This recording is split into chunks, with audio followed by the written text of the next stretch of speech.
जिसे सपनों की दुनिया कहा जाता है, और यहाँ के लोग लंबी लंबी यात्राओं के बाद भी शाद रहते हैं। भारतीय रेल प्रणाली यहाँ की लाइफलाइन मानी जाती है, जो न केवल दूरियों को पार करती है बल्कि यहाँ की रंग बिरंगी संस्कृति और रीति रिवाजों को आपस में जोड़ती है। भारत की 1.5 करोड़ से भी ज्यादा जनता को एक साथ आपस में जोड़ती भारतीय रेलवे वाकई एक महान यूनिफायर है। लगभग 500 मिलियन मास्टर वर्क्स को अपने साथ लेकर काम कर रहा है भारतीय रेलवे, ताकि सब कुछ एक लय में बिना किसी रुकावट के चलता रहे।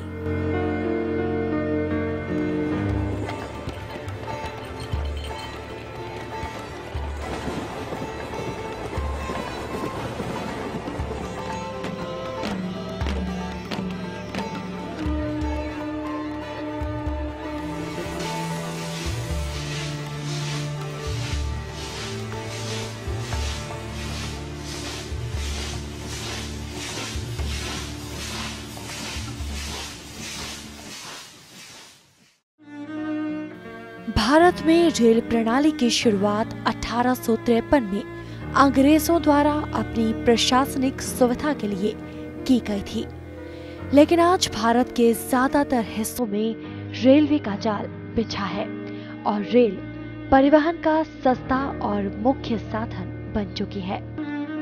1853 में बहुत ही मामूली शुरुआत से जब पहली बार ट्रेन ने मुंबई से ठाणे तक की 34 किलोमीटर की दूरी को तय किया था, लेकिन अब भारतीय रेलवे एक विशाल नेटवर्क में विकसित हो चुका है। ये नेटवर्क 63,465 किलोमीटर तक फैला है और 7,133 स्टेशंस इस विशाल नेटवर्क के साथ जुड़े हैं, जहां से इस व्यवस्था का नियंत्रण किया जाता है।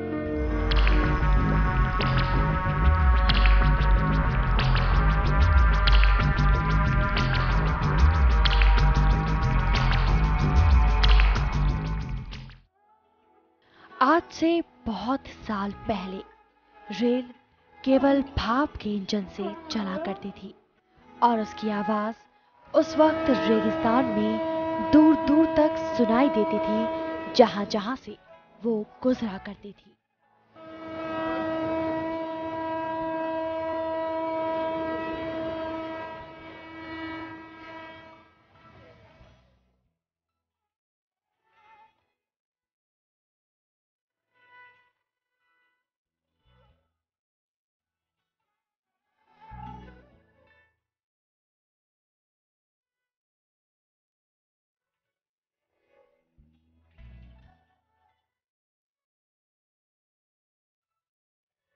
उन दिनों गांव छोटे और बड़े शहरों से एकदम अलग थे।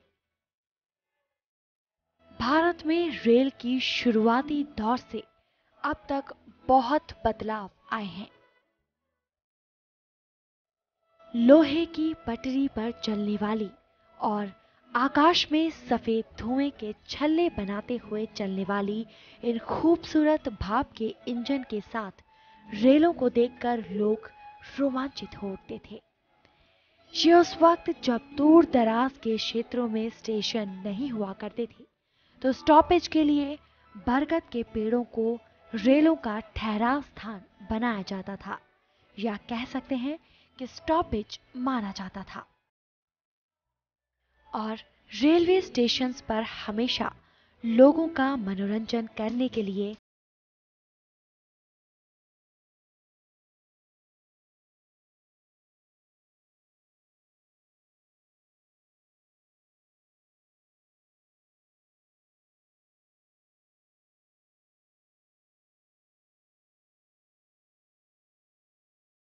में रेलवे का जाल बिछा है और रेल परिवहन का सस्ता और मुख्य साधन बन चुकी है।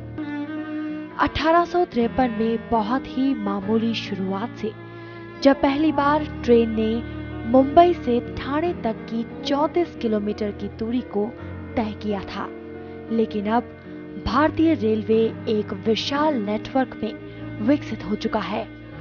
ये नेटवर्क 63,465 किलोमीटर तक फैला है और 7,133 स्टेशंस इस विशाल नेटवर्क के साथ जुड़े हैं, जहां से इस व्यवस्था का नियंत्रण किया जाता है।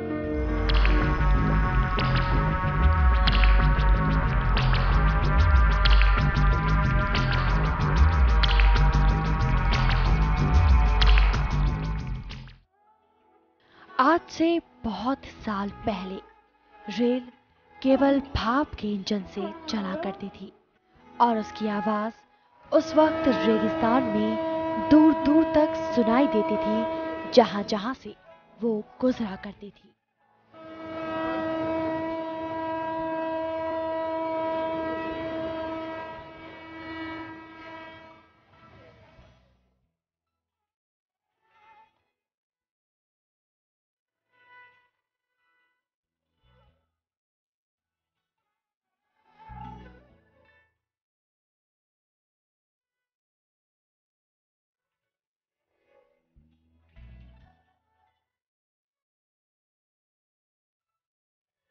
उन दिनों गांव छोटे और बड़े शहरों से एकदम अलग थे।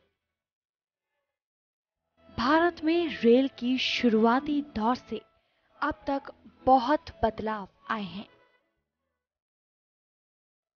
लोहे की पटरी पर चलने वाली और आकाश में सफेद धुएं के छल्ले बनाते हुए चलने वाली इन खूबसूरत भाप के इंजन के साथ रेलों को देखकर लोग रोमांचित हो उठते थे। ये उस वक्त जब दूर दराज के क्षेत्रों में स्टेशन नहीं हुआ करते थे, तो स्टॉपेज के लिए बरगद के पेड़ों को रेलों का ठहराव स्थान बनाया जाता था, या कह सकते हैं कि स्टॉपेज माना जाता था। और रेलवे स्टेशंस पर हमेशा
लोहे की पटरी पर चलने वाली और आकाश